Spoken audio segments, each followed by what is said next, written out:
Olá pessoal, sejam todos bem-vindos. Sou o professor Ricardo Jorge, professor de Biologia do FB Online. Estou aqui com vocês para resolver algumas questões preparatórias para essa segunda fase da FUVEST. Eu trouxe aqui questões elaboradas pela própria FUVEST, aplicadas em vestibulares anteriores, para que vocês tenham uma dimensão e um desenho de como é a prova que vocês encontrarão nesse final de semana. Portanto, acompanhe a aula, preste bem atenção, e nós vamos destrinchar essa prova da FUVEST. Começando pela primeira questão. Vamos lá? Olha o que fala. Um trecho da sequência normal de aminoácidos de uma enzima ativa é codificada pelo RNA mensageiro. E ele coloca para a gente a sequência desse RNA mensageiro com suas bases nitrogenadas. O texto continua. Uma mutação por perda de uma base provocou o aparecimento de uma enzima inativa que apresentava, nesse trecho, a sequência de aminoácidos triptofano, serina, histidina, histidina de novo, leucina e metionina. A questão diz para a gente que a sequência normal sofreu uma mutação por perda de uma base. É possível que nós tenhamos mutações por substituições de bases, mas aqui foi uma base, foi um nucleotídeo que foi suprimido. E quando nós suprimimos o nucleotídeo, nós mudamos o arranjo de como os códons estão organizados. É curioso que a sequência normal apresenta 7 códons, e depois da mutação, a enzima inativa gerada pela mutação apresenta apenas 6 aminoácidos. O enunciado traz ainda, pessoal, a tabela de códons, que é a relação entre o tipo de códon e os aminoácidos específicos para cada um desses códons. E a questão pergunta: usando as informações da tabela de códons, justifique a afirmação: o código genético é degenerado. São 3 afirmações que nós podemos trazer para o código genético. 3 coisas podem ser afirmadas ao código genético. A primeira afirmação é que o código genético ele é universal. Ou seja, aquela tabela de códons que aparece na questão, os códons são específicos para determinados aminoácidos. E essa especificidade daquele códon para determinado aminoácido é válida para qualquer espécie de ser vivo. Assim, portanto, em todos os seres vivos que transcrevem suas mensagens, traduzindo e fabricando proteínas, eles obedecem a essa mesma tabela de códons. Eu posso afirmar com toda segurança, por exemplo, que o códon formado pelas bases uracila e guanina, por exemplo, formará ou trará ou determinará a presença do aminoácido leucina. Isso para qualquer espécie de ser vivo. O código genético sendo universal, é a primeira afirmação que eu trago, e dessa forma, portanto, sendo universal, a sequência de bases que formam o códon será codificante de um mesmo aminoácido, isso para qualquer ser vivo. E mais uma vez eu afirmo, uracila, guanina, na mensagem, codifica o aminoácido leucina para qualquer espécie de ser vivo. E é curioso que essa condição, essa afirmação que o código genético ele é universal, permite, portanto, que eu faça transferências de genes de uma espécie para outra, tendo a certeza que essa espécie que recebeu o gene daquela anterior seja capaz de transcrever a mensagem e, portanto, fabricar a proteína exatamente como era na espécie original. Eu posso transferir genes humanos para bactérias e essas bactérias transcreverem e produzirem as proteínas na mesma sequência que aparece nas células humanas, porque o código genético, sendo universal, essa tabela de códons vale para qualquer espécie. Essa é a primeira afirmação para o código genético. Repito, ele é universal. A segunda afirmação é que o código genético ele é degenerado. Ou seja, eu posso ter o mesmo aminoácido codificado por trincas distintas, por códons distintos. E isso a matemática pode nos explicar. Como nós temos apenas 20 aminoácidos formando as nossas proteínas, 20 tipos de aminoácidos que compõem as nossas proteínas, e temos um universo aproximado de 64 tipos de códons, e assim vocês sabem matematicamente que existem mais códons que aminoácidos, é possível que o mesmo aminoácido possa estar relacionado com códons distintos. Essa tabela mostra para a gente o exemplo da leucina. Essa leucina que eu disse a vocês que era codificada pelo códon UUG, existem outros 5 tipos de códons também para a leucina. Assim, portanto, como o aminoácido leucina pode estar relacionado com outros códons, nós chamamos então o código genético de degenerado. Guarde isso. Não espere fidelidade dos aminoácidos. Os aminoácidos não guardam fidelidade para os seus códons. Por isso que o código genético ele é degenerado. E a terceira afirmação que eu trago é que o código genético ele não pode ser ambíguo. Não existe ambiguidade no código genético. E o que significa essa ambiguidade? Jamais nós teremos infidelidade dos códons. Escute isso. O códon ele é fiel ao seu aminoácido. O códon UUG ele sempre estará vinculado ao aminoácido leucina. Assim, portanto, você tem fidelidade do códon para o aminoácido, mas você não encontra a mesma fidelidade do aminoácido para aquele códon. Nós, então, temos 3 afirmações para o código genético. E quais são elas? O código genético ele é universal, o código genético ele é degenerado e o código genético ele não pode ser ambíguo. E assim, essas 3 afirmações, elas são importantíssimas e muitas vezes cobradas em vestibular. Então, a letra A, pessoal, quando ele pergunta para a gente, justifique a afirmação, o código genético é degenerado? A resposta é sim, e explicando, porque nós temos o mesmo aminoácido sendo codificado por trincas distintas, por códons distintos. Não existe fidelidade dos aminoácidos para a sua trinca. Por isso que o código genético é degenerado. O que existe é a fidelidade da trinca para o seu aminoácido. E por isso que o código genético ele não pode ser ambíguo. Tranquilo? Vamos para a letra B. Determine a sequência de aminoácidos desse trecho da enzima ativa e a sequência de bases do RNA mensageiro responsável pela enzima ativa. São 2 perguntas. A primeira ele quer, a partir da sequência de mensagens que ele colocou, a partir da sequência do RNA mensageiro que ele colocou, saber quem são as proteínas, saber quem são os aminoácidos. E nós conseguimos fazer isso utilizando a tabela de códons. Nós vamos olhar lá para a nossa sequência de códons dada pela questão e, a partir dessa sequência, determinar quais são os aminoácidos. Algo mais ou menos assim, como aparece aqui, pessoal. Essa é a sequência de nucleotídeos, a sequência de bases nitrogenadas que aparece na minha mensagem, separado em trincas, que são para nós os códons. Para o primeiro códon, UGG, se nós formos lá na tabela de códons, quando eu pego UGG, quando eu pego a trinca uracila, guanina e guanina, eu vou encontrar qual tipo de aminoácido? Vamos ver? Quando eu pego a uracila junto com a guanina e agora com a guanina, o aminoácido que eu vou encontrar, pessoal, é o triptofano. Então, a sequência UGG nos trará o aminoácido triptofano. Assim, portanto, o primeiro aminoácido que aparece para a gente a partir dessa sequência gênica é o triptofano. Eu vou colocar aqui, pessoal, tri, que simboliza as iniciais de triptofano. Vamos procurar o outro aminoácido, AGU.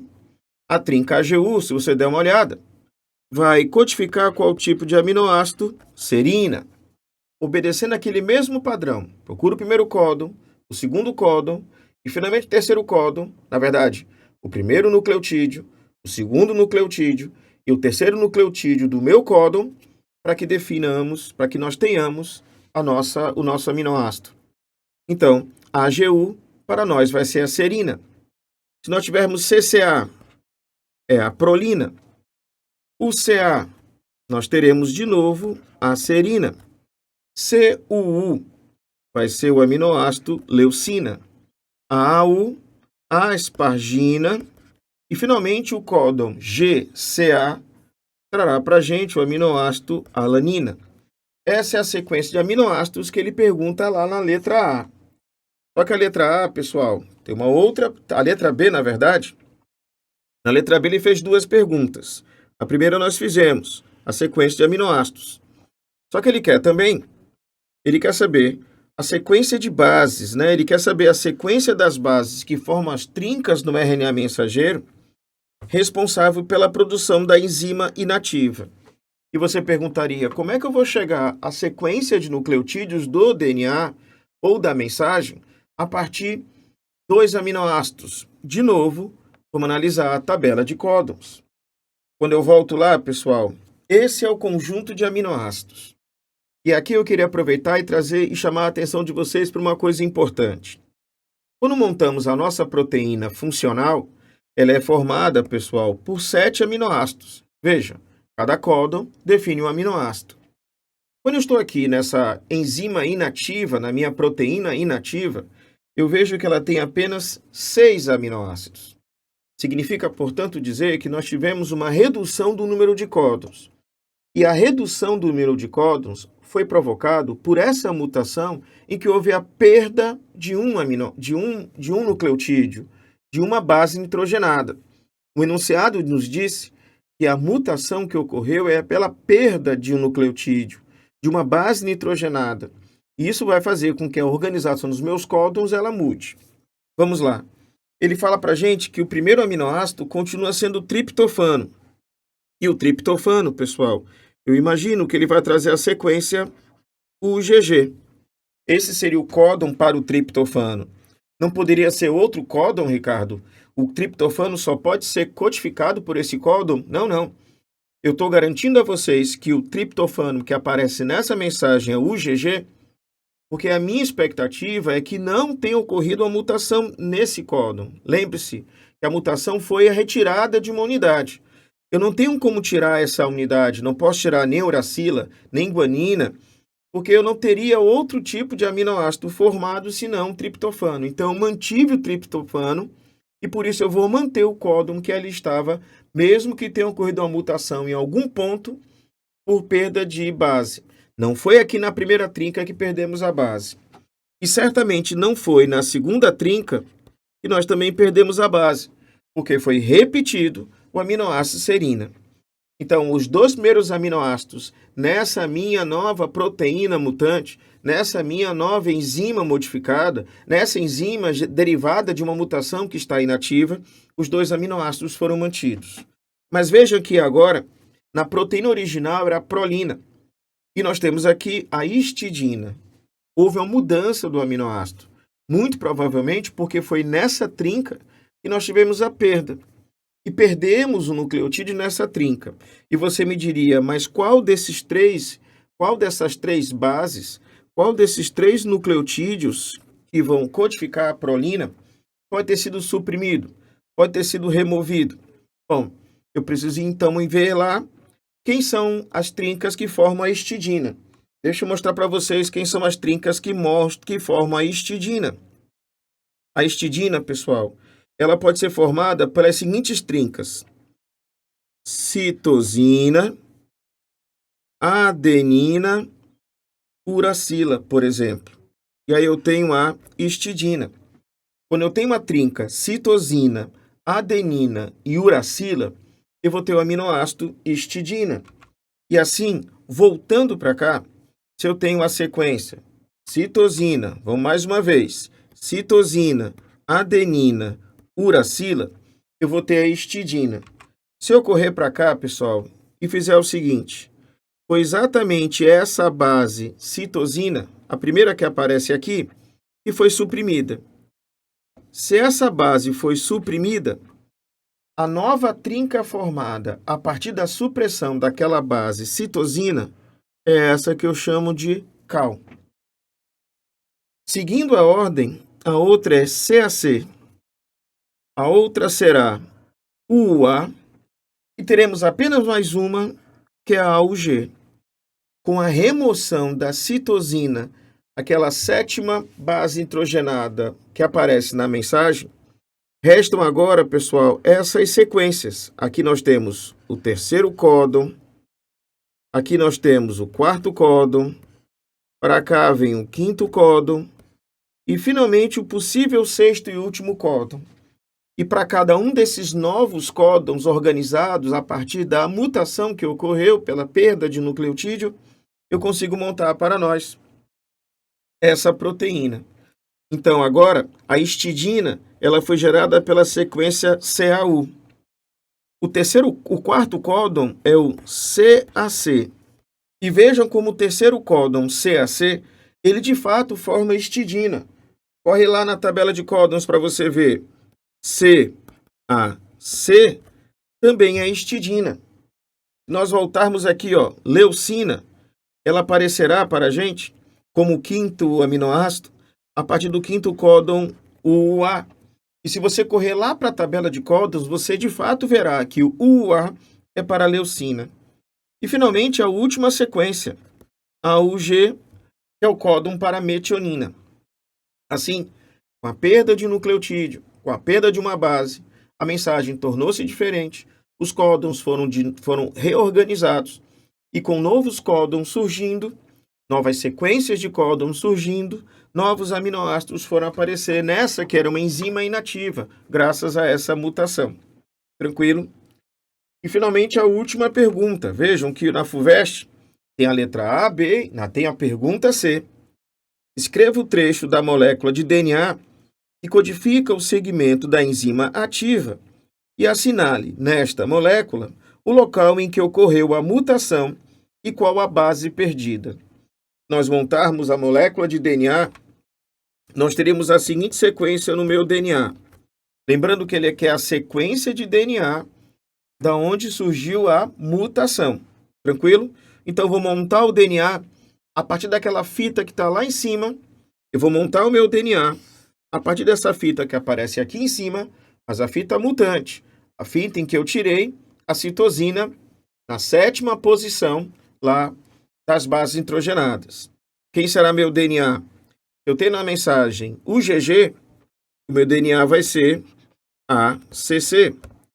Se eu tenho lá na minha mensagem AGU, que aparece no meu DNA, timina, citosina e adenina. A terceira base, após a mutação, o terceiro códon, melhor dizendo, após a mutação, pessoal, é o CAU.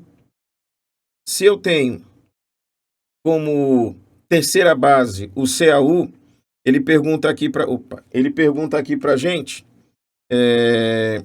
ele quer que nós façamos a codificação da enzima ativa, tranquilo? Se ele quer a codificação da enzima ativa, se for CAU, é da sequência mutante, lembra? CAU é da sequência mutante. Da sequência original é CCA. E como ele quer da sequência original, CCA, eu vou ter a sequência no meu DNA, GGT.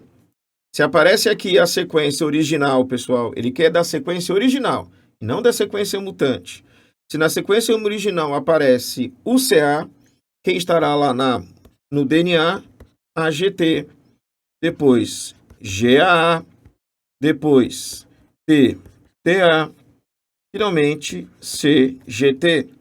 Essa é a sequência de 7 códons da sequência original, lá do DNA original, que codificou a minha proteína normal. A mutação aconteceu bem aqui, ó, na 7ª posição, com a subtração da base guanina. E subtraindo a base guanina, nós temos um rearranjo das sequências de base do meu DNA, gerando novos códons na mensagem para a produção de uma proteína diferente, no caso aqui uma proteína inativa. Viram que nessa primeira questão que nós fizemos, é uma questão que envolve uma atenção, um cuidado especial, é uma questão que é preciso que você tenha a segurança na análise das bases que compõem os códons para os aminoácidos e que você tenha a compreensão, sobretudo, daquelas 3 afirmações. Código genético universal, ele é degenerado, porém não pode ser ambíguo. Tranquilo? Vamos agora para a nossa segunda questão.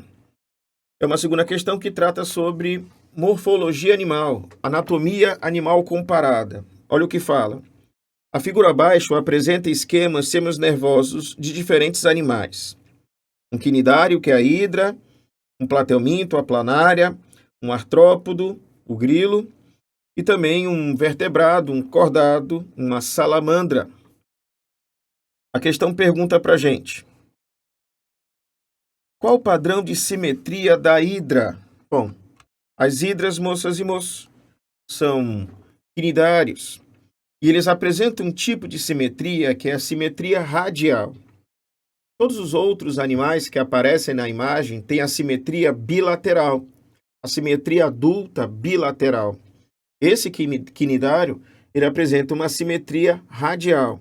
Então, para a primeira pergunta feita pela questão, quando ele questiona para a gente qual o padrão de simetria da hidra desse quinidário, a simetria que nós ali teremos é uma simetria radial. Tranquilo?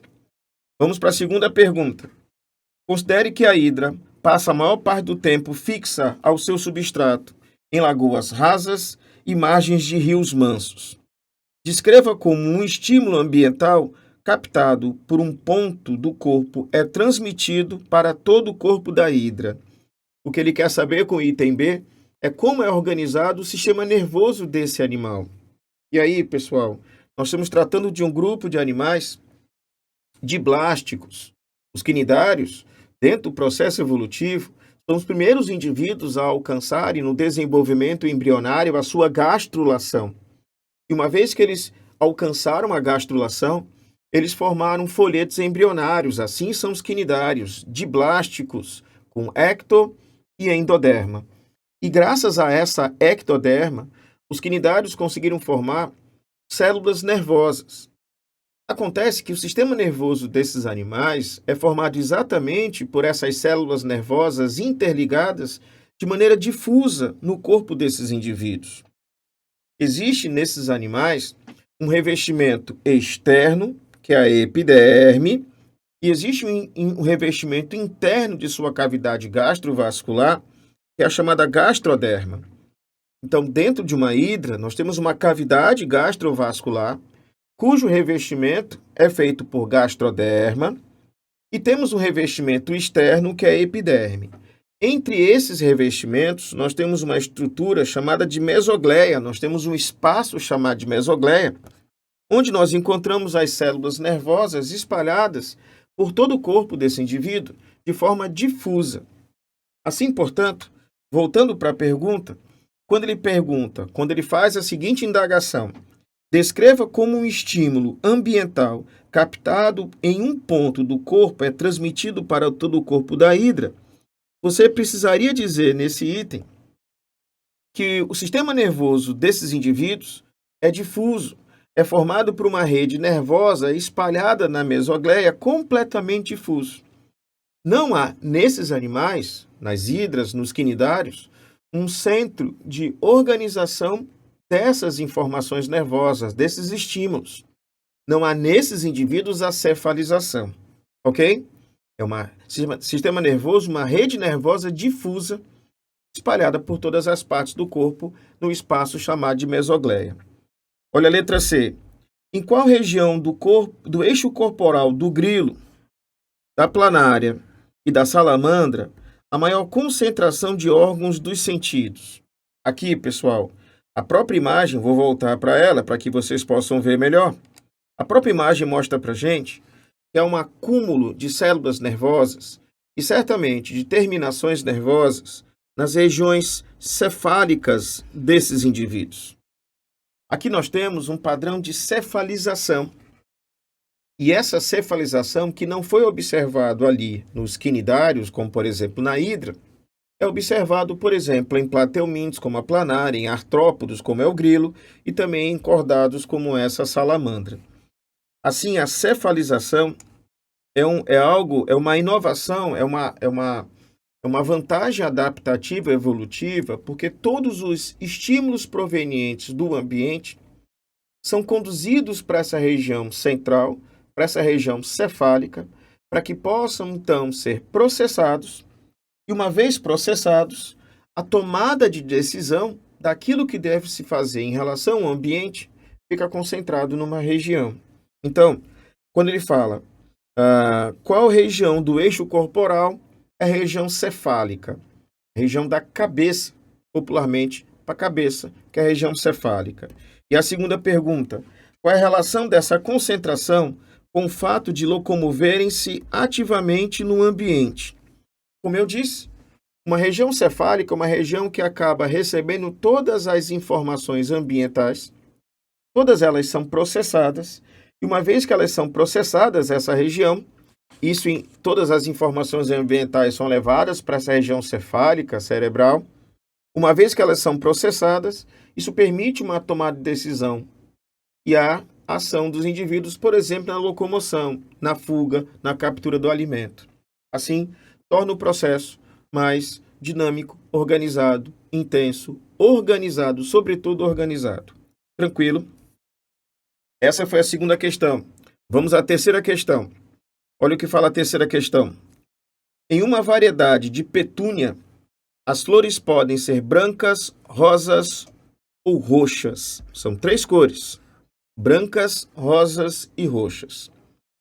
Suponha que essas cores de flores resultem de pigmentos cuja síntese é determinada por genes com segregação independente que participam de uma mesma via metabólica, conforme esquematizado abaixo.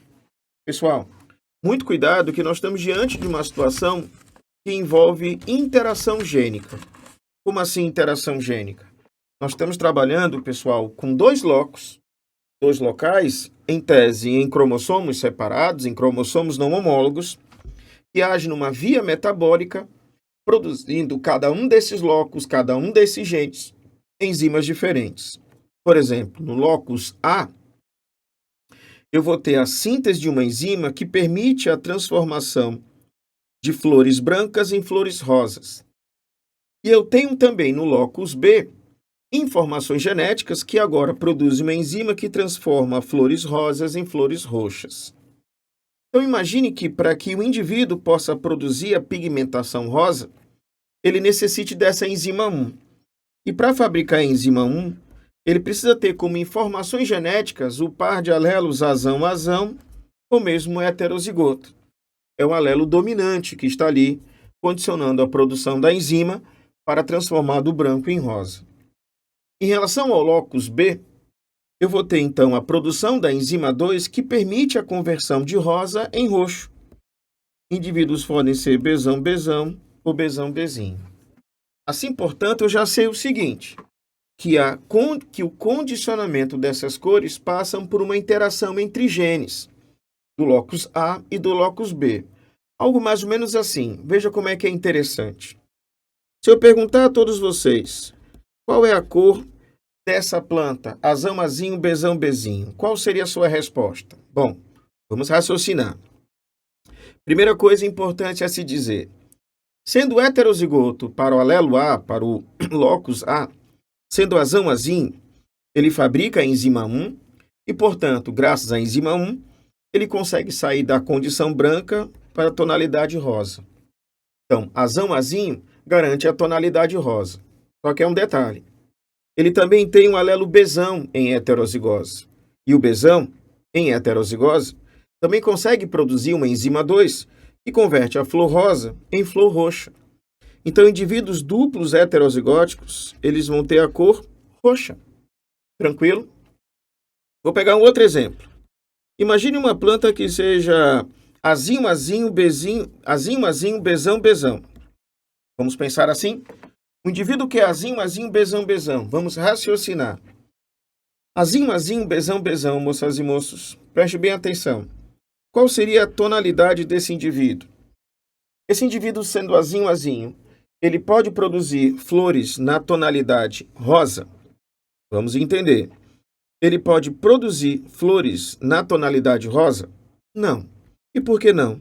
Sendo azinho-azinho, ele não consegue produzir enzima 1. Se ele não consegue produzir enzima 1, ele não consegue chegar na tonalidade rosa. Você perguntaria, Ricardo, ele é azinho-azinho, Bzão-Bzão. Eu sei que azinho-azinho não fabrica enzima e, portanto, não pode ser rosa.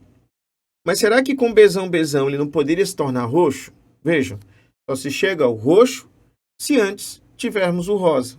É assim que acontece. Eu tenho do branco para o rosa, do rosa para o roxo. Se não chegar ao rosa, jamais alcançará o roxo. Essa planta azinho, azinho, bezão, bezão, pessoal, ela vai ser branca. Eu posso afirmar que essa interação gênica é do tipo epistasia recessiva. O azinho, em homozigose, inibe tanto a expressão do rosa quanto a expressão do roxo. Mas, professor, se o duplo heterozigoto é roxo, se o azinho, azinho, bezão, bezão é branco, sendo o azinho epistático, inibitório dos alelos determinam cores, como é que seria uma flor, por exemplo, rosa? Como teríamos flores rosa? Querem ver? Olhem vocês todos. Uma planta azão, azinho, bezinho, bezinho. Raciocinem comigo. Se ela é heterozigota para o locus azão, ela consegue produzir a enzima 1. E graças à enzima 1, consegue produzir flores rosas. Tranquilo? Fechou? Beleza. Mas espera aí. Ela consegue transformar o rosa em roxo? Não. E por que não transforma o rosa em roxo? Porque para que o rosa se torne roxo, é preciso o alelo dominante bezão. E como ele é heterozigoto, azão, azinho e bezinho, bezinho, ele para no rosa. Ele não consegue transformar rosa em roxo. Perceberam a relação de epistasia? Assim, vamos às questões. Olha o que ele fala. Apenas a presença de alelos dominantes em cada um dos locos, ou loci, que está no plural, determina enzimas ativas capazes de mediar as respectivas etapas da produção dos pigmentos. Olha o que fala a letra A. Quais são os possíveis genótipos de uma planta que apresenta flores róseas? Ele quer saber qual é o genótipo das flores que poderão ser rosas. Lembra? Eu tenho que produzir o rosa, mas não posso do rosa produzir o roxo.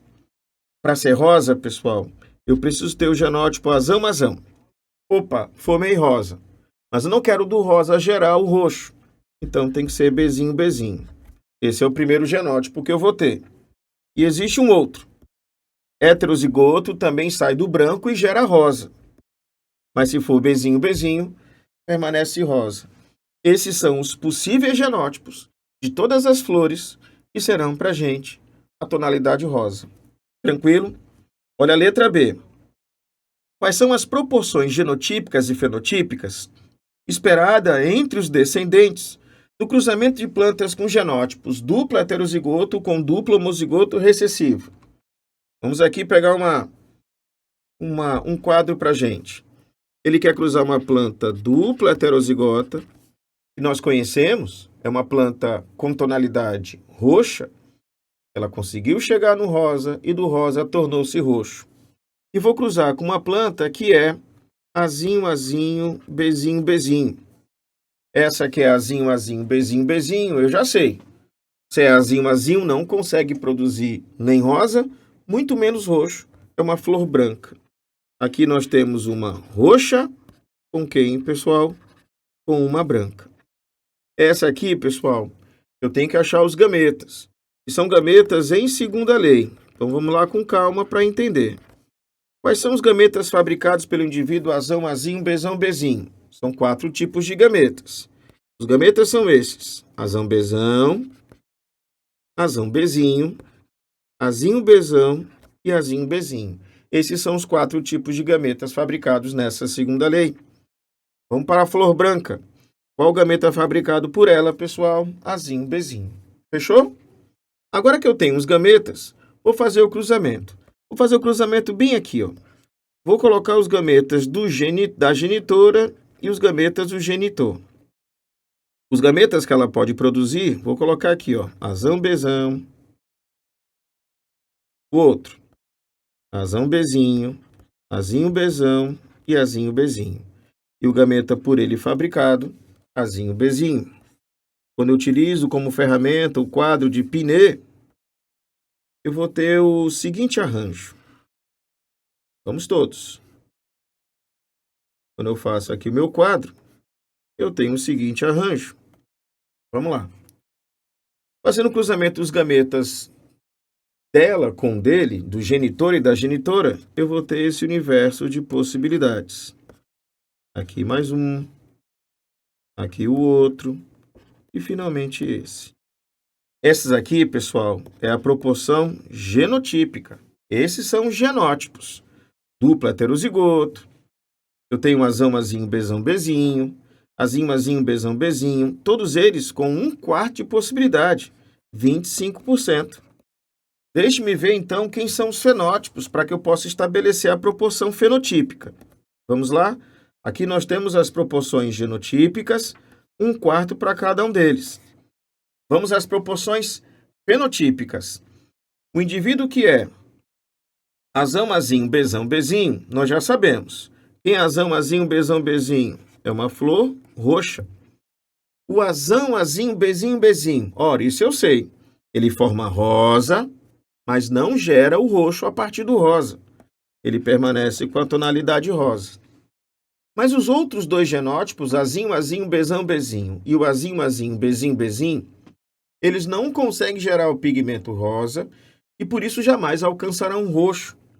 Permanecem com a tonalidade branca. E assim, moças e moços, essa é a proporção fenotípica. 50% com tonalidade branca, 25% para a tonalidade roxa e 25% para a tonalidade rosa. Essa é a sequência que ele pediu para a gente na letra B. Tranquilo? E a letra C? Na letra C ele faz a seguinte pergunta. Vamos a ela. Qual a proporção fenotípica esperada no cruzamento de indivíduos heterozigóticos para os dois locos? Pessoal, isso aqui é um caso de interação gênica com epistasia recessiva. E como é um caso de interação gênica com epistasia recessiva, é bom que você tenha em mente essas proporções. Deixa eu mostrar para vocês aqui essas proporções. Essa é a proporção fenotípica clássica mendeliana para uma segunda lei de Mendel com segregação independente e dominância completa. Quando eu cruzo duplos heterozigóticos na segunda lei de Mendel com segregação independente e, claro, dominância completa, essa é a proporção que eu vou encontrar. 9 para 3 para 3 para 1. Só que essa proporção de 9 para 3 para 3 para 1 é uma proporção fenotípica clássica para um cruzamento entre heterozigóticos na segunda lei de Mendel com segregação independente. Nos casos de interação gênica epistática, um cruzamento entre heterozigóticos gera uma nova proporção, gera uma outra proporção. Se for de epistasia dominante, a proporção fenotípica fica de 12 para 3 para 1. Se for uma epistasia recessiva, como é o caso dessa questão, a nossa questão trata de uma epistasia recessiva, um cruzamento entre heterozigóticos, como foi pedido no item C dessa questão, trará a proporção de 9 para 3 para 4. 9 que apresentarão a tonalidade, 9 terão a tonalidade roxa, né? 9 em 16 possibilidades com tonalidade roxa, 3 em 16 possibilidades com a tonalidade rosa e 4 em 16 possibilidades com a tonalidade branca. Essa é a proporção dentro de um caso de epistasia recessiva, como acontece nessa nossa questão de número 3. Fechou? Tranquilo? Joia, joia para vocês. Vamos então agora à quarta questão. Vamos lá. Olha o que fala a questão. Uma pessoa que vive numa cidade ao nível do mar pode ter dificuldade para respirar ou viajar para La Paz, na Bolívia, cerca de 3.600 metros de altitude. Olha o que pergunta a letra A. Ao nível do mar, a pressão barométrica é de 760 milímetros de mercúrio e a pressão parcial de oxigênio é de 159 milímetros de mercúrio. Qual a expressão parcial, qual é a pressão parcial de oxigênio em La Paz, onde a pressão barométrica é cerca de 490 milímetros de mercúrio? Aqui, turma, é uma simples regra de 3. Quando ele fala que a pressão atmosférica, aqui é o nível do mar, né, medidas em milímetros de mercúrio, é 760, ok? E que a pressão barométrica, né, a pressão atmosférica, 760, e a pressão parcial de oxigênio, nessa mesma localidade, em milímetros de mercúrio, é igual a 159, e ele pergunta, no determinado ambiente, em La Paz, por exemplo, cuja pressão barométrica atmosférica é 490, e ele quer saber o quanto é a pressão parcial do oxigênio nesse lugar, é só realizar uma regra de 3. E realizando essa regra de 3, nós iremos encontrar como resultado para a pressão parcial de oxigênio em La Paz o valor aproximado de 102,5 milímetros de mercúrio. Então, para o item A, pessoal, é uma simples regra de 3. Fechou? Tranquilo? Joia? Beleza? Vamos agora para a segunda pergunta. Olha o que pergunta no item B. Qual o efeito da pressão parcial do oxigênio em La Paz sobre a difusão do oxigênio do pulmão para o sangue, em comparação ao que ocorre ao nível do mar? Bom, como a pressão parcial de oxigênio ela é menor, apareceu o valor de 102, comparado, por exemplo, ao nível do mar, que era 490. Então, como nós temos uma pressão parcial de oxigênio menor, nós teremos uma menor ou uma dificuldade na passagem, nessa passagem do oxigênio que está presente nos alvéolos para a vascularização. A difusão do oxigênio que chega aos alvéolos e que alcança os vasos sanguíneos, ela será menor devido à baixa pressão do gás oxigênio nesse local. Tranquilo? Então, há uma menor difusão do oxigênio alveolar pulmonar para o sangue. E a segunda pergunta: como o sistema de transporte do oxigênio para os tecidos responde a esse efeito, após uma semana de aclimatação do viajante? Bom, como nós temos uma baixa pressão de oxigênio, as pressões parciais do oxigênio elas são baixas nessas altitudes, nós fizemos o cálculo e vimos que ele é bem inferior, 490 a nível do mar, 102 em La Paz. Como a pressão parcial ela é muito baixa e dificulta, por exemplo, a passagem desse ar para o sangue, uma das formas de que nós tenhamos uma compensação é através do aumento de hemácias circulantes na circulação.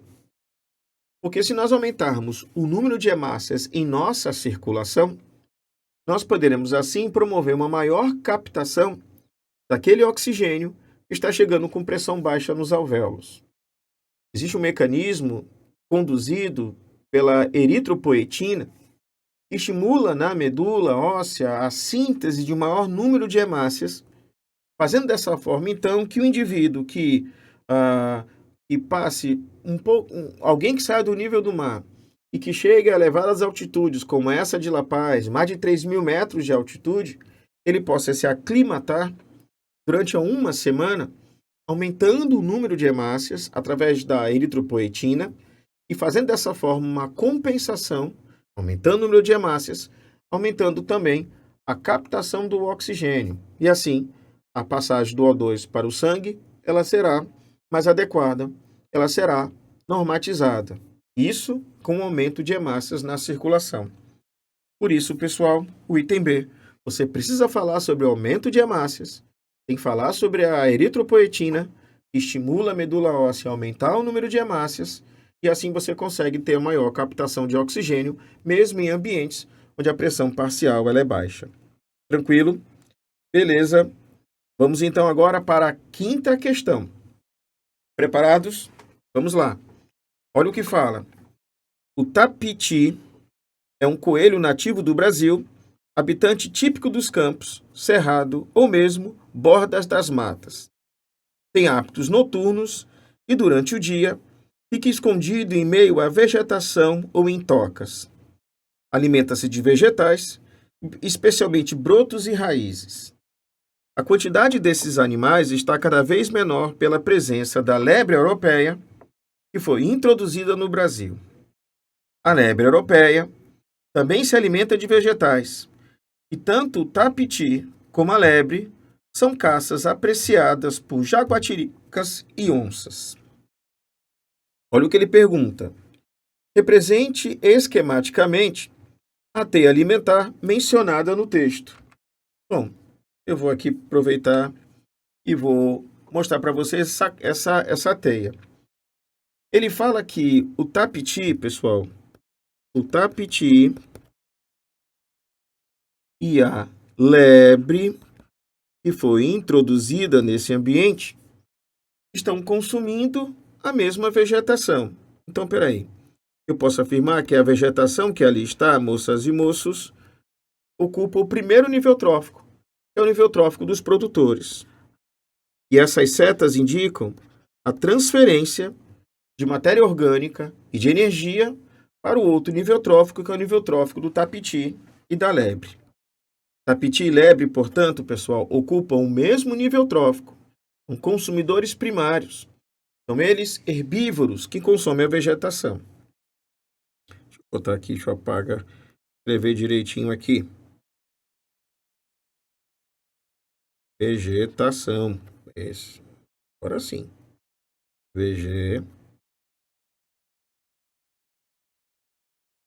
Vegetação. Tá bom? Essa é a vegetação. Ok?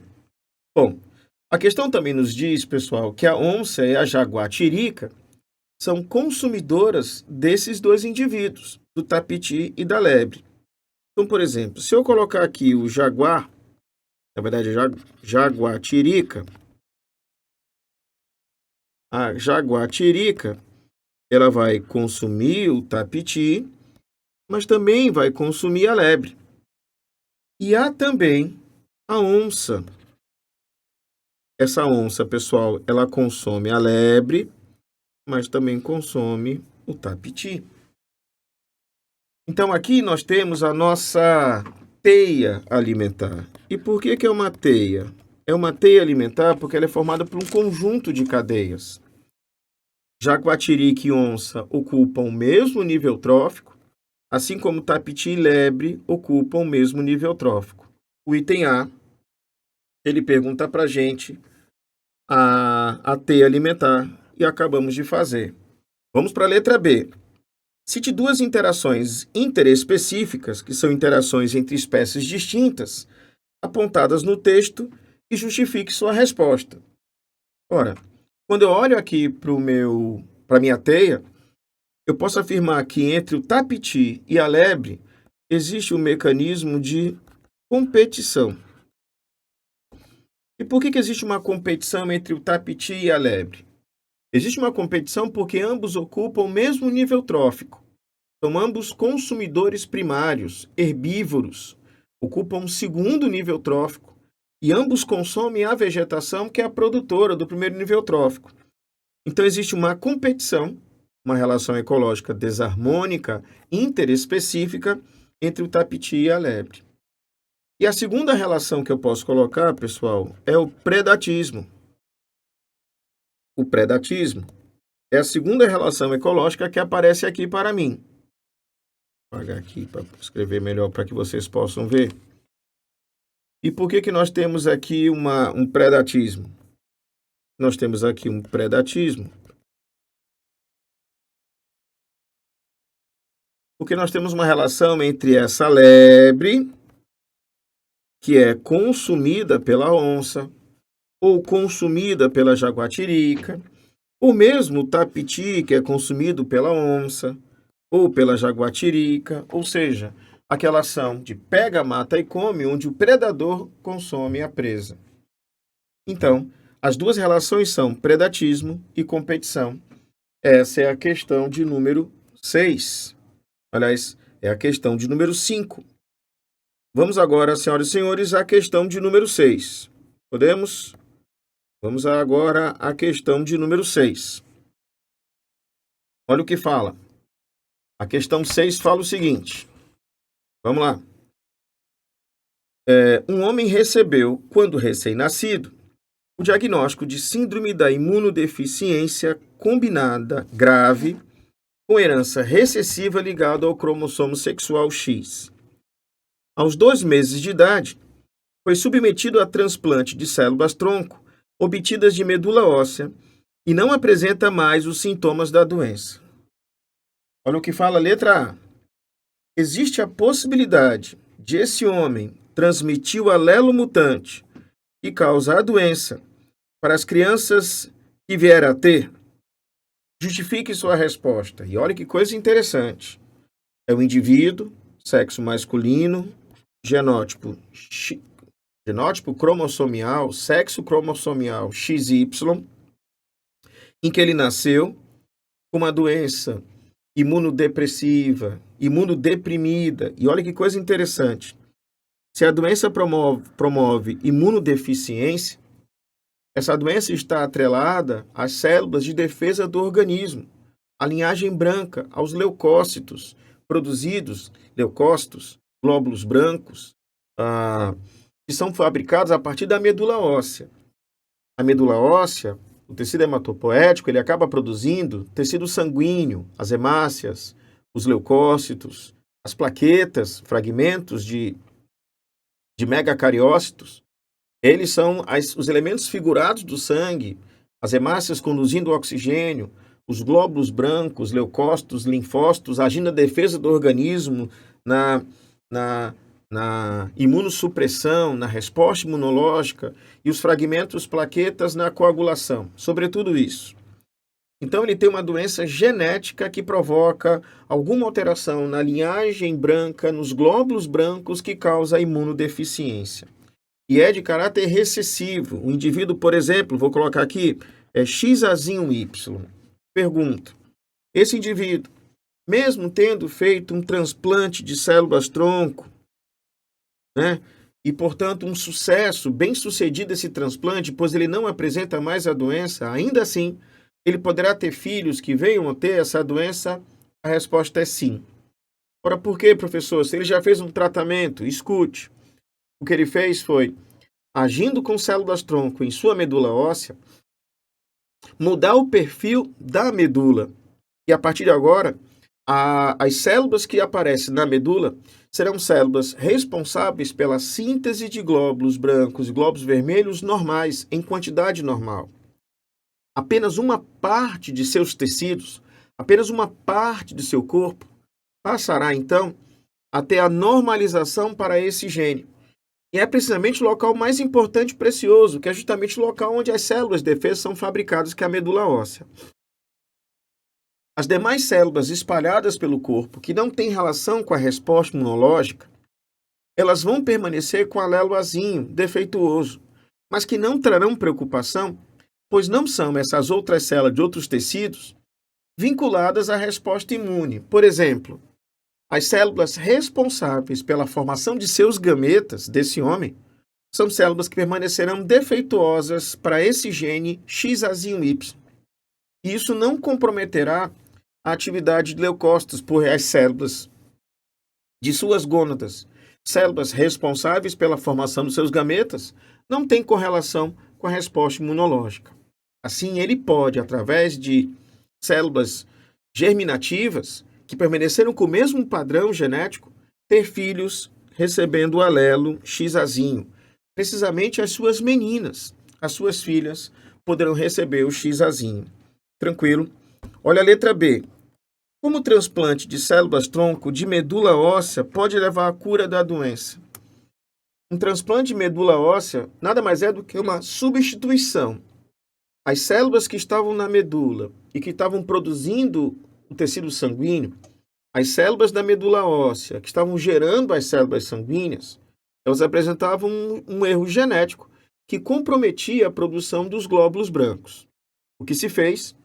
Removeu-se essa medula e substituiu essa medula a partir de células-tronco doadoras. É como se nós retirássemos o defeito lá da medula óssea e colocássemos um conjunto de células perfeitas que conseguem produzir perfeitamente os glóbulos brancos, que vão ser as células de defesa, e é por isso que o indivíduo não apresenta mais essa doença. Tranquilo? E a letra C. A identidade quanto aos antígenos do sistema HLA, Human Leukocyte Antigen, é avaliada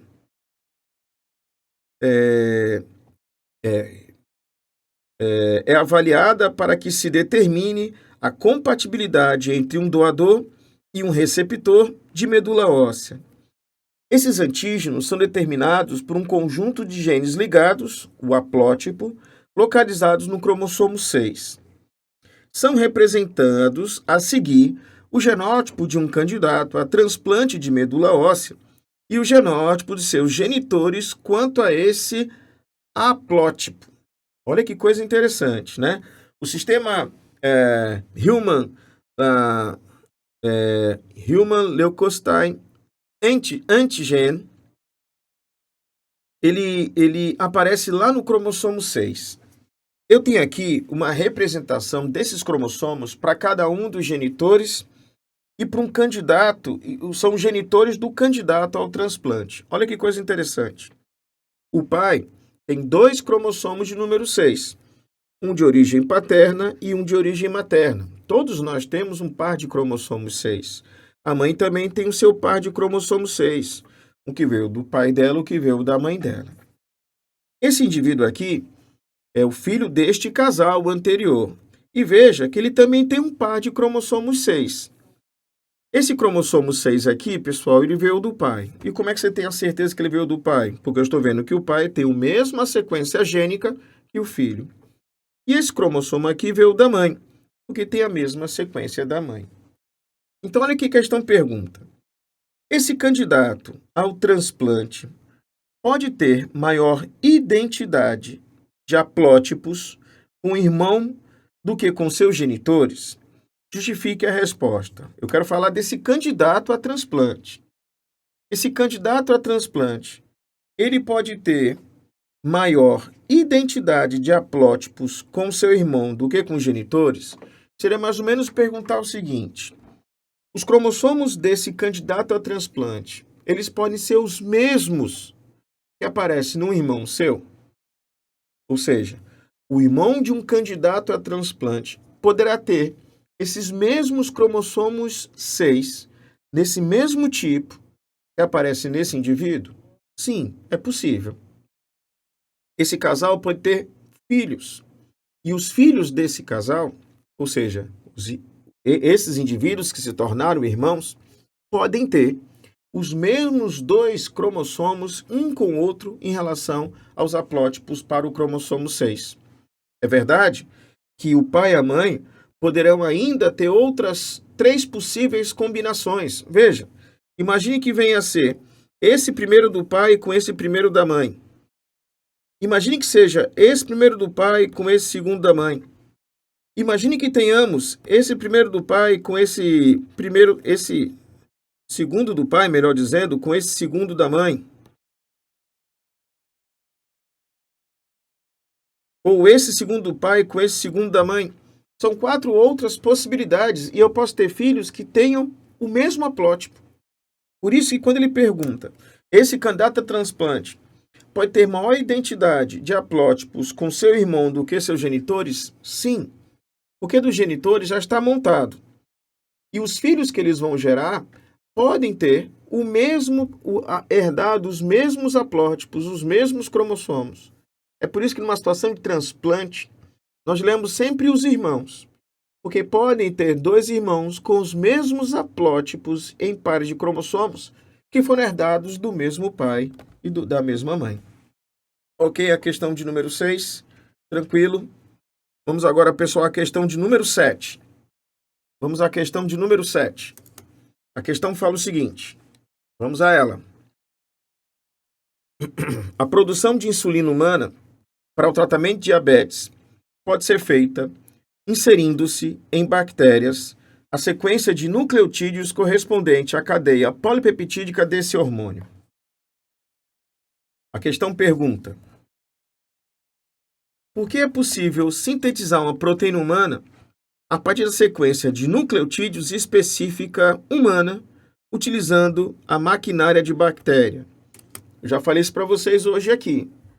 Quando eu disse a vocês que o código genético ele é universal, eu quis dizer a você que uma sequência gênica que aparece no ser humano, quando transferida para uma bactéria, esse gene pode, na bactéria, ser transcrito e traduzido normalmente para a produção de uma proteína.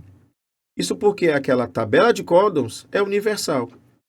Uracila, uracila, citosina, num códon é para promover a formação do mesmo tipo de aminoácido. E nós vimos que era a leucina.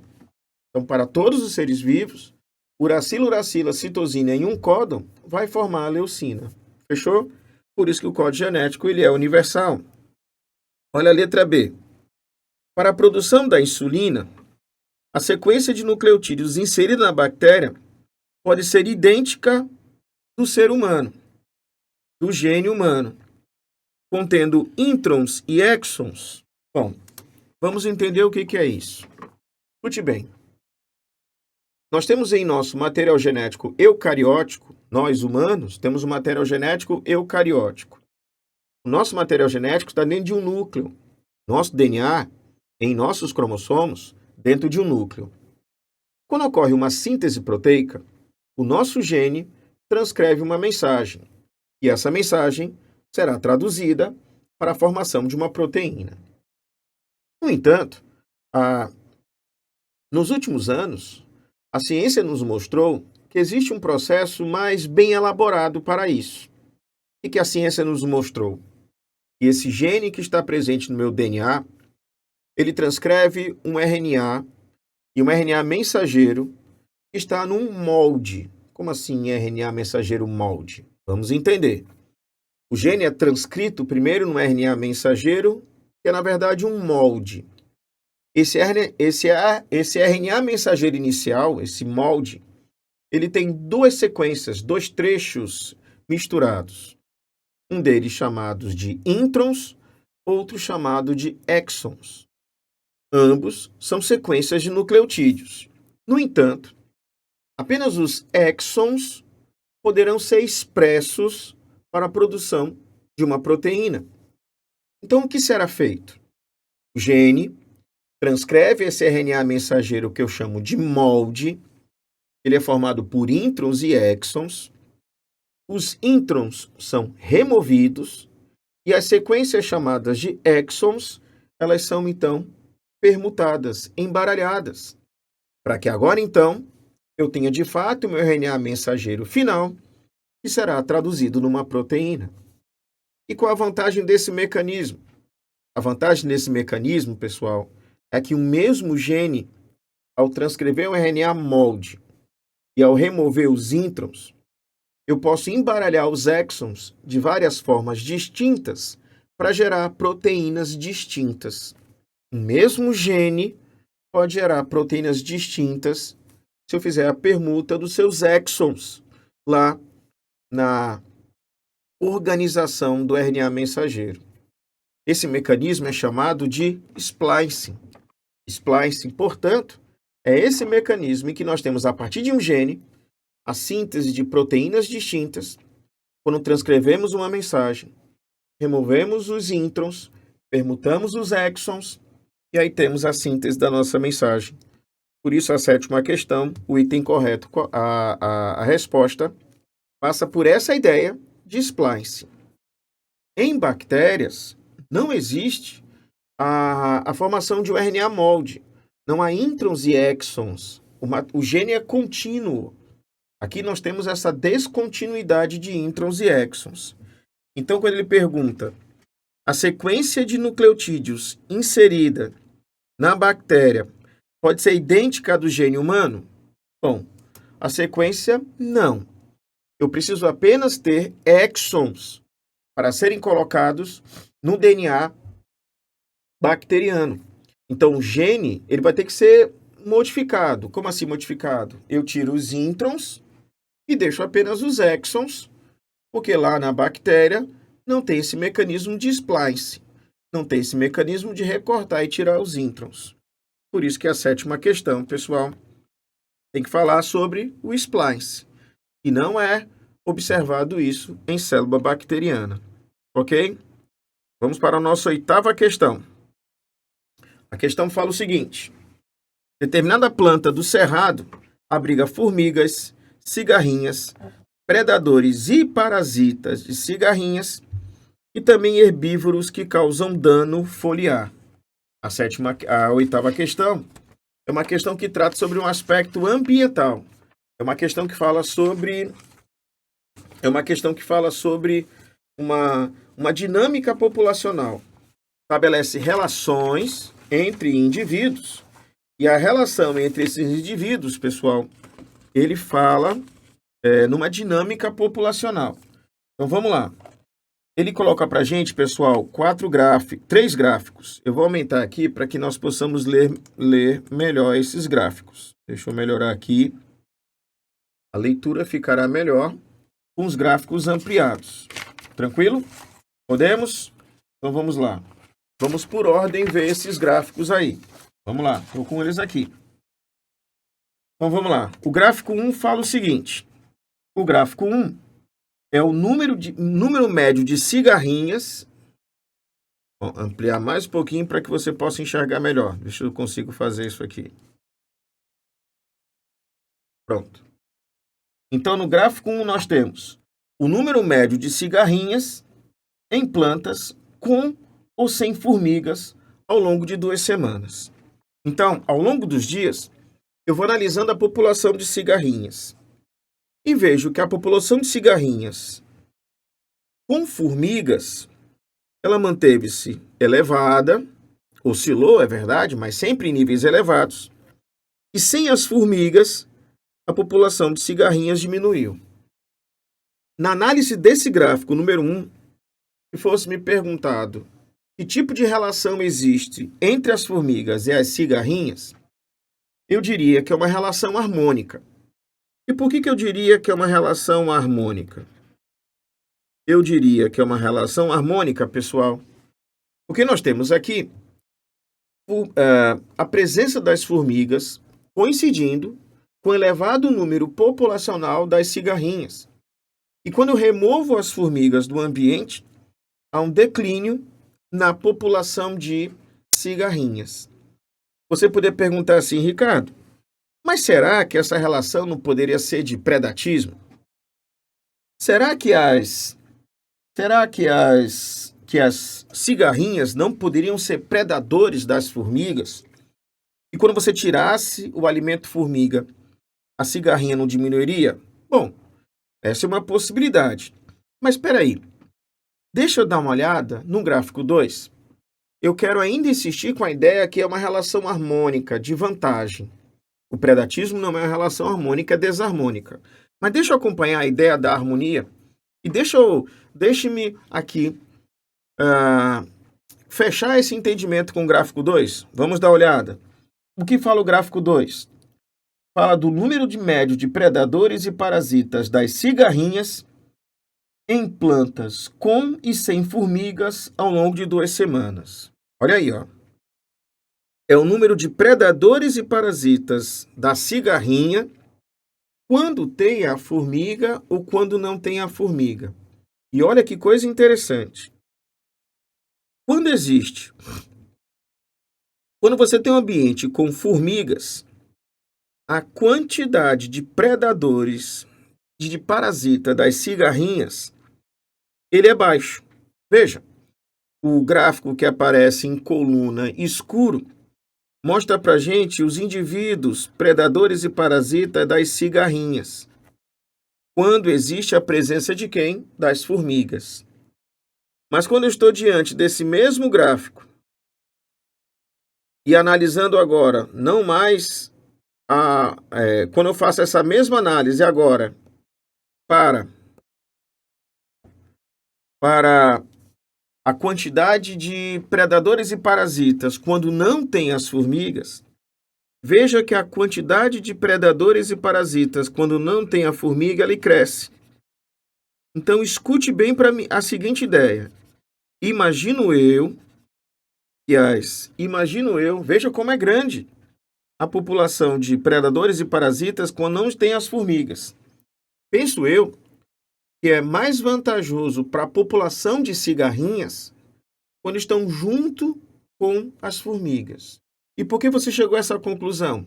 Porque, primeiro, a partir do gráfico 1, eu vi que a população de cigarrinhas era maior quanto maior a população de formigas.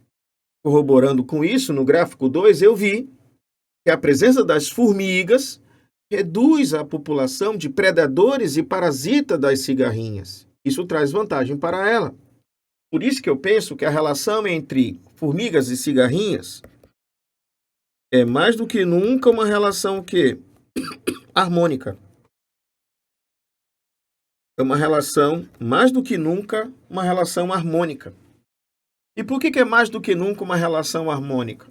Porque a presença das formigas, além de reduzir a população de predadores e parasitas, favorece para o crescimento da população de cigarrinhas. Olha o que fala o gráfico 3. Plantas com associação entre formigas, a 3 fala, porcentagem de dano foliar em plantas com ou sem associação entre formigas e cigarrinhas. Quando existe a associação harmônica entre formigas e cigarrinhas, a população de plantas ela é maior. Quando você não tem a associação entre formigas e cigarrinhas, você vai ter um dano foliar. O dano foliar ele vai se tornar mais grave. Veja, número de plantas e o dano foliar. Vejam que a associação entre formigas e cigarras, a presença delas, ela faz com que um número maior, que uma quantidade de dano foliar apareça, mas não se compara, é incomparável. Olha aqui o gráfico. Quando você tem gradativamente a falta dessa associação, quando você elimina essa associação, você tem um dano foliar significativo, enorme, grande mesmo, preocupante. Vamos aos itens. Olha o que ele pergunta na letra A. A associação entre formigas e cigarrinhas é benéfica ou prejudicial para alguma dessas populações de insetos? Ela é benéfica. E por que ela é benéfica, professor? Porque enquanto estavam juntas, a população de cigarrinhas aumentava. Enquanto estavam juntas, a população de formigas reduzia a população de predadores e parasitas das cigarrinhas. São os gráficos 1 e 2 que permitem essa análise. Olha o item B. A associação entre formigas e cigarrinhas é benéfica ou prejudicial para a planta? Bom, é uma relação benéfica.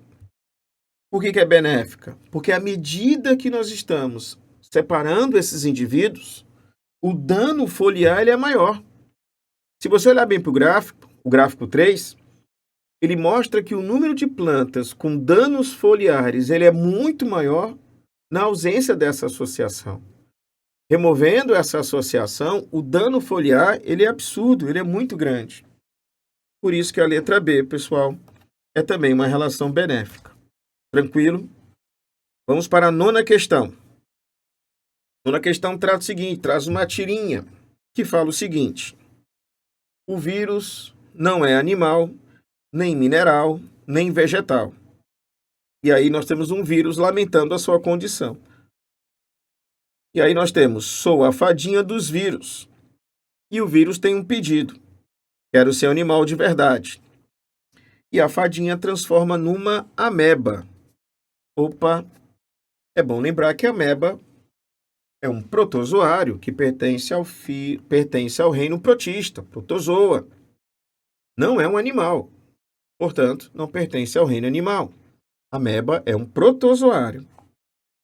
A fadinha não concretizou o desejo do personagem vírus, pois, de acordo com a classificação biológica, as amebas não estão incluídas no reino animal. É verdade, as amebas são protozoários. Olha o que fala. Que característica das amebas as inclui em um reino diferente daquele dos animais? Existe um aspecto na ameba, nesse protozoário, que não é contemplado no reino animal. As amebas são todas unicelulares. Os animais são multicelulares. Vamos à letra B. Nos vírus, o material genético encontra-se no interior de uma cápsula proteica. Onde está localizado o material genético das amebas? No núcleo. Amebas são protozoários, são formados por células eucariotas. Células eucariotas apresentam núcleo, e no interior desse núcleo nós encontramos o material genético. Letra C. O vírus apresenta como hábito parasita obrigatório. Como são as amebas quanto ao seu hábito? Bom, Deixa eu mostrar para vocês algo interessante sobre as amebas. Os amebozoários fazem parte de um grupo de protozoários. São animais, são protozoários, não são animais, né? São protozoários, são seres vivos unicelulares de vida livre. Alguns vivem em associação simbiótica com outros seres vivos. Algumas espécies estabelecem uma relação apenas de comensalismo, sem causar prejuízo ao hospedeiro. Mas existem aqueles amebozoários, como a Entamoeba histolítica, que ela é parasita. E por isso, então, eu devo citar na minha resposta essas condições: vida livre, associação simbiótica comensal com alguns indivíduos, uma relação comensal, mas também existem indivíduos parasitas, livres, comensais e parasitas. Essas são as condições dos protozoários amebozoários. E, finalmente, amebas conseguem sobreviver em um meio hipotônico em relação ao seu citoplasma? A resposta é sim. E por que as amebas conseguem isso? Porque elas apresentam um vacúolo contrátil. O que para nós é um vacúolo contrátil, um vacúolo pulsátil? Os amebozoários têm esse vacúolo contrátil, esse vacúolo pulsátil, que acumula a água que entra para depois despejar. É como se, colocado em ambiente hipotônico, colocado em ambiente de água doce, ao receber bastante água, essa água fica transferida para dentro do vacúolo pulsátil contrátil e gradativamente vai sendo colocada para fora. Isso impede de um amebozoário como esse aumentar seu volume, aumentar seu citoplasma de líquido e romper-se. Não ocorre, portanto, a plasmoptise, a destruição da célula pela entrada de água abundante. Isso graças ao vacúolo contrátil desses indivíduos. Ok? Tranquilo. Vamos então agora para a nossa questão de número... Essa foi a questão de número 9. Vamos então à nossa questão de número 10. Olha o que fala.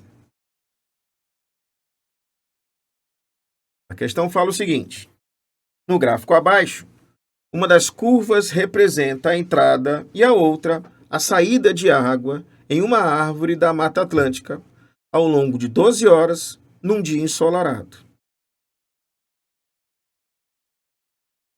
Considere que em uma planta terrestre a transpiração é realizada majoritariamente pelos estômatos. Identifique a curva que representa a transpiração e a que representa a absorção. Turma, quando falamos de transpiração e absorção, estamos falando de mecanismos interligados. A transpiração estomática que ocorre nas folhas é o processo de abertura desses estômatos com liberação de vapor d'água que estava presente no mesófilo foliar. A abertura estomática promove a transpiração desse vapor d'água e a transpiração do vapor d'água a partir dos estômatos gera uma tensão na folha, que é similar a uma força de sucção que promoverá a translocação da seiva bruta que está presente no xilema até as folhas. Olha que curioso. A transpiração estomática, a transpiração foliar, induzindo a translocação de seiva bruta até as folhas. E essa translocação de seiva bruta até as folhas faz com que água e sais minerais, saindo da raiz, avancem pelo caule até chegar às folhas. E isso acaba gerando a entrada de água e sais minerais pela raiz, processo esse chamado de absorção. Então, a absorção promove a translocação da seiva, na verdade, a transpiração foliar estomática, promove a translocação de seiva bruta pelo xilema, que acaba promovendo a absorção. A transpiração induzindo a absorção. Aqui, pessoal, o gráfico 1 representa para a gente, esse gráfico de 1 representa para a gente o processo de absorção. E é o gráfico 2 que representa para a gente a transpiração. O que é o gráfico 2 que indica para a gente a transpiração? Porque é logo depois da transpiração que os mecanismos de absorção são estimulados, são incentivados.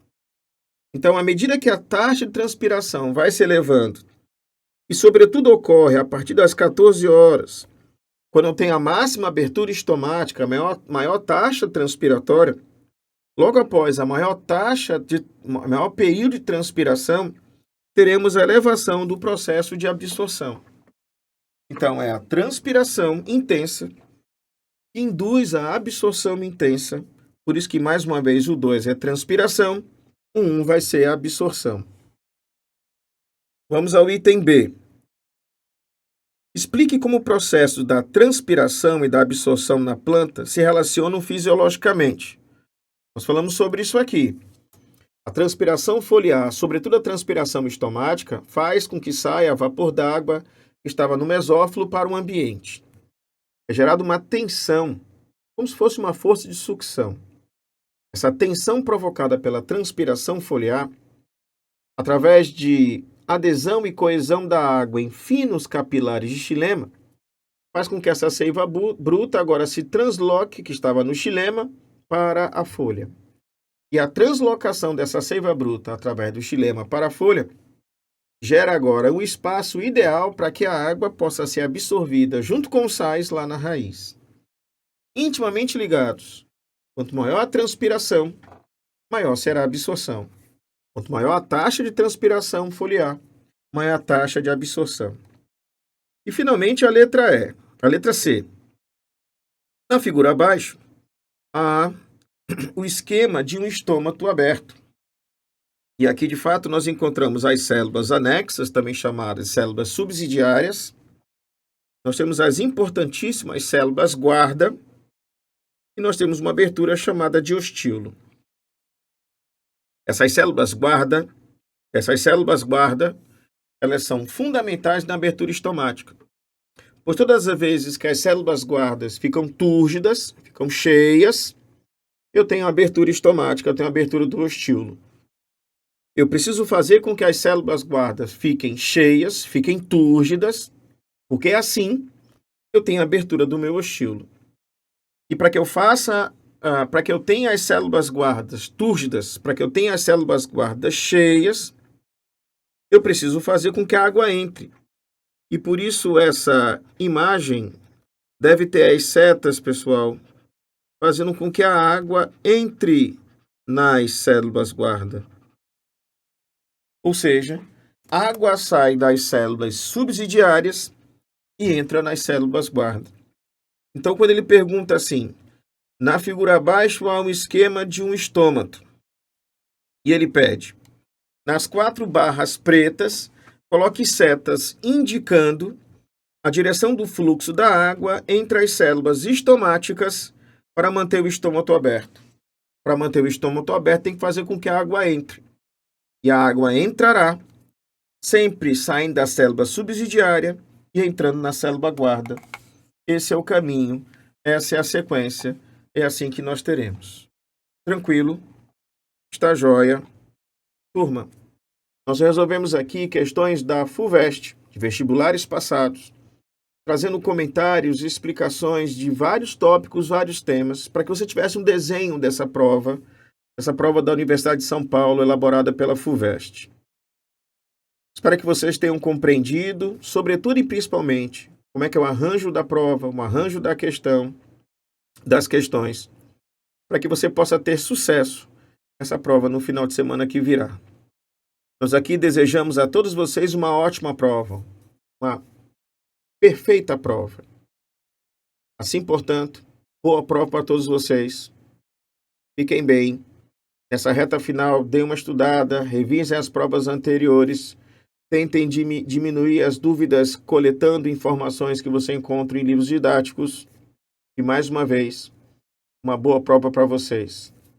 Um grande abraço, pessoal, e até a próxima.